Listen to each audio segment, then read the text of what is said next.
గురుగారు, ఈ వారం కుంభరాశి వారికి ఎలా ఉంది? కుంభరాశి వారికి 4 గ్రహాలు దివ్యంగా యోగిస్తున్నాయండి. ఏకాదశంలో రవి, కుజ, శుక్రులు, పంచమ బృహస్పతి. ఏకాదశంలో ఎన్ని గ్రహాలు యోగిస్తే అంత ఉత్తమమైన లాభాలుంటాయి. సంవత్సరానికి ఒకసారే ఈ యోగం పడుతుంది. ఏకాదశంలో గ్రహాలు ఉన్నప్పుడు స్వల్ప ప్రయత్నంతోనే మన అభీష్టాలు సిద్ధిస్తాయి. మనం చేసే పనుల్లో స్పష్టత వస్తుంది. శ్రేష్టమైన కాలం ప్రారంభమైంది. వరుసగా విజయాలు సాధిస్తారు. సమయానుకూలంగా ఆలోచించి నిర్ణయాలు తీసుకొని అమలు చేయడం ద్వారా మేలు చేకూరుతుంది. ఏదీ లోతుగా ఆలోచించొద్దు.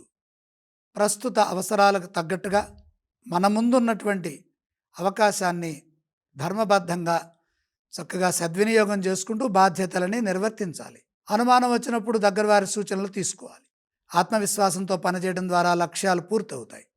నిరంతర సాధన మేలు చేస్తుంది. మీరు ఎందుకు ప్రయత్నం చేస్తున్నారో ఆ ప్రయత్నాల్లో స్పష్టత వస్తుంది. మాట్లాడేటప్పుడు మన మాటలో కరుణ, జాలి, దయ ఉండేట్టుగా చూడండి. సౌమ్యత అవసరము.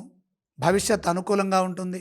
సూర్యబలం శక్తిని ప్రసాదిస్తుంది. ఉద్యోగంలో మేలు జరుగుతుంది. ఉద్యోగంలో పలు విధాలుగా లాభాలు పడటానికి ఏకాదశ అర్కయోగము సహకరిస్తుంది. ఉద్యోగరీత్యా మార్పు సూచిస్తోంది. ఉన్నత స్థితి కనపడుతోంది. లేదా ఉన్న చోటనే ఎదగడానికి కూడా కాలం సహకరిస్తుంది. అధికార లాభం సూచితం. ఆర్థిక అంశాలు అనుకూలంగా ఉన్నాయి. ధనాదాయ మార్గాలను పెంచుకోవడానికి బలోపేతం చేసుకునే విధంగా కృషి కొనసాగుతుంది. ఆ దిశగా సఫలీకృతులవుతారు. కుంభరాశి వారు ఏ స్తోత్రాలను పఠించాలంటారు?